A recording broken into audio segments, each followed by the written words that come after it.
Welcome to our channel. Pembentukan setiap negara di berbagai belahan dunia pastinya selalu menarik untuk disimak.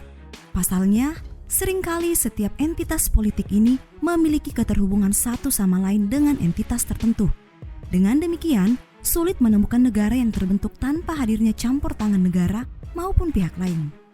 Nah, salah satu yang mungkin paling banyak dibicarakan adalah pendirian Israel sebagai entitas negara Yahudi. Terlepas lantaran wilayahnya yang mencaplok negara lain, yang membuatnya menarik, bagaimana mungkin retorika pembentukan negara dilandasi oleh identitas agama ataupun kepercayaan, atau barangkali bagaimana gerakan religius dan politik ini mampu menjadi salah satu yang terkuat dalam sejarah. Mengapa mereka menginginkan pembentukan wilayah baru bagi seluruh bangsa Yahudi setelah sekian lama tanda kutip teraniaya? Nah, ulasan berikut tentunya akan menyajikan jawaban atas pertanyaan-pertanyaan barusan.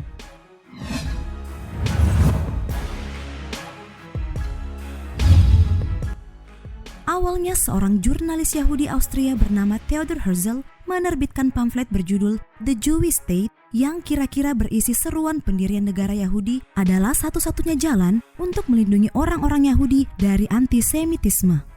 Dari pamflet itu pula, Herzl mengadakan Kongres Zionis pertama di Swiss pada tahun 1897. Dalam kongres tersebut, mereka memutuskan untuk menjadikan Palestina yang saat itu merupakan bagian dari Kekaisaran Ottoman sebagai lokasi yang paling ideal untuk negara Yahudi. Pada tahun 1903, terjadilah pengungsian besar-besaran bangsa Yahudi di seluruh dunia ke Palestina yang berjumlah sekitar 35.000 orang. Jumlah tersebut terus bertambah, menyusul berbagai peristiwa pengusiran orang-orang Yahudi di Eropa, terutama dari kejaran Nazi Jerman. Melihat kondisi yang demikian, para Zionis sigap mengambil posisi politik sebagai juru selamat. Ketika memulai pendudukan di wilayah baru, bangsa Yahudi memutuskan untuk menggunakan bahasa Hebrew sebagai bahasa sehari-hari. Semua tampak berjalan sesuai harapan. Terlebih sejak makin terpuruknya Imperium Ottoman pada akhir Perang Dunia I, tak lama setelah Inggris menyatakan dukungan pada bangsa Yahudi melalui deklarasi Balfour tahun 1917.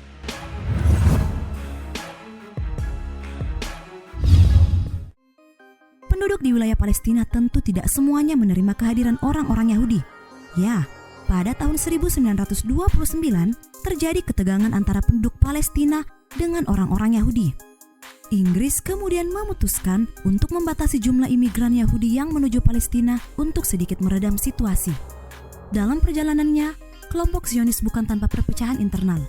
Kaum Yahudi Ortodoks di dalam dan luar Palestina memandang Zionisme sebagai suatu ancaman. Hal itu mula-mula disebabkan oleh penolakan mayoritas Zionis terhadap kaum Ortodoks yang percaya bahwa tanah air Yahudi baru akan lahir setelah kedatangan Mesias. Di luar itu terdapat pula kelompok religius Yahudi yang berjumlah relatif kecil, yang justru memandang bahwa kembalinya bangsa Yahudi ke wilayah asal mulanya akan membuka kesempatan untuk mewujudkan masyarakat yang religius.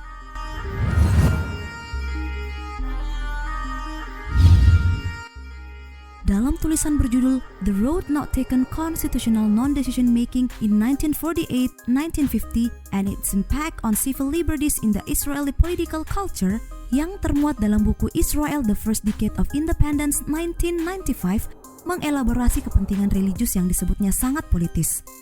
Para pelopor secara resmi mengorganisasi Partai Mizrachi pada tahun 1920.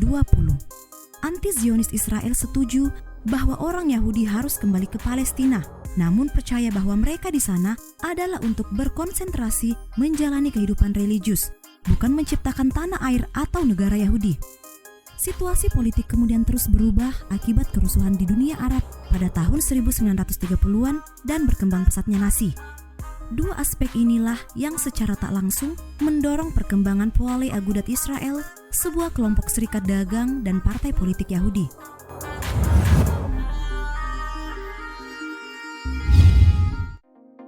Setelah Perang Dunia II, Zionis memusatkan perhatian mereka untuk membentuk negara Yahudi yang merdeka penuh. So, dimulailah era konflik baru yang berskala lebih luas. Isu tentang pembentukan negara baru jelas-jelas mengganggu otoritas Arab di Palestina. Tensi yang meningkat di antara kedua kelompok ini lalu melahirkan kelompok baru yang disebut Arab Nationalist Movement. Konflik ini pun tak luput dari perhatian PBB, lembaga yang kala itu masih berumur 2 tahun mengirimkan Special Committee on Palestine untuk menyelidiki kemungkinan pembentukan negara Yahudi. Guna menyatukan suara dalam komite ad hoc tersebut, David Ben-Gurion, seorang Rabi Yehuda Maimon, dan Itzhak Greenbaum mengirimkan surat kepada Partai Agudat. Akhirnya PBB berusaha memberikan solusi damai dengan pemisahan Palestina menjadi dua bagian, negara Arab dan negara Yahudi pada tahun 1947. Akan tetapi solusi ini ditolak mentah-mentah oleh negara-negara Arab.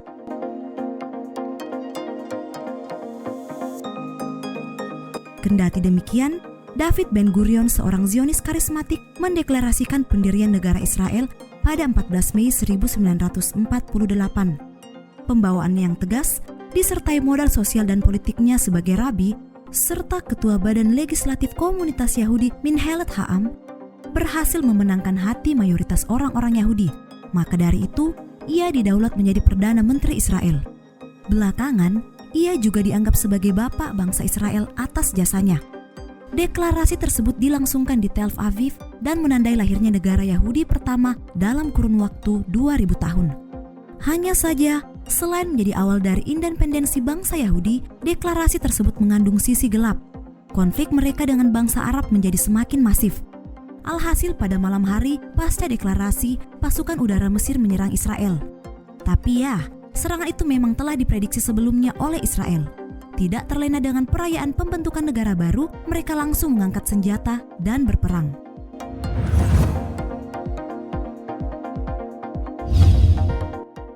Masih pada tahun yang sama, terjadi pula peperangan besar yang dikenal sebagai Arab-Israeli War of 1948.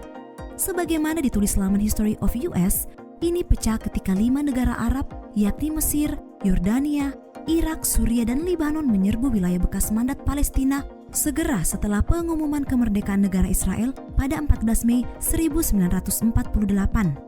Konflik berdarah pun tak terhindarkan. Kendati kala jumlah dan teknologi persenjataan, orang-orang Yahudi di Palestina berhasil mengamankan beberapa teritori penting seperti Galilea, wilayah pesisir Palestina, dan sebagian besar wilayah utama lain yang menghubungkan perbatasan dengan bagian barat Yerusalem.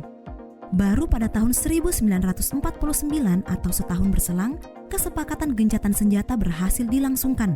Dan konsekuensinya, wilayah West Bank dikuasai oleh Yordania dan jalur Gaza diduduki Mesir.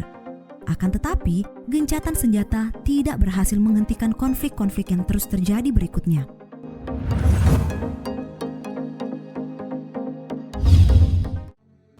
Dari perspektif sosial politik, bangsa Yahudi di seluruh dunia akhirnya lekat dengan pesan bahwa apapun yang dilakukan oleh negara baru Israel itu sepenuhnya menjadi tanggung jawab mereka. Hal tersebut sebagaimana dijelaskan dalam tulisan Richard Cooper, The New Antisemitism, yang termuat dalam buku Independent Jewish Voices on Israel, Zionism, and Jewish Identity, A Time to Speak Out 2008. Dalam salah satu bagian, Cooper menulis argumen antisemitisme yang baru benar-benar menganggap bangsa Yahudi di seluruh dunia bertanggung jawab atas apa yang dilakukan oleh negara Israel. Kesan itu berulang kali terjadi dan jelas-jelas keliru.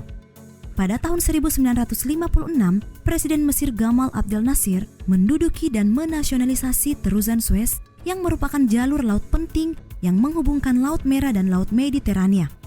Pada akhirnya, konflik tak terhindarkan ketika Israel benar-benar menyerang Sinai dan merebut kembali Suez dengan dukungan militer dari Inggris Raya dan Prancis. Perang senjata pun terjadi berulang kali di masa-masa setelahnya.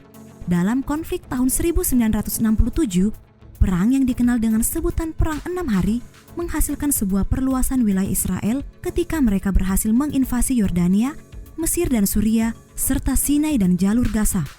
Wilayah Israel pun yang tadinya seperti ini menjadi seluas ini. Itulah tadi ulasan singkat terkait terbentuknya negara Israel. Terima kasih telah menonton dan sampai jumpa di video berikutnya.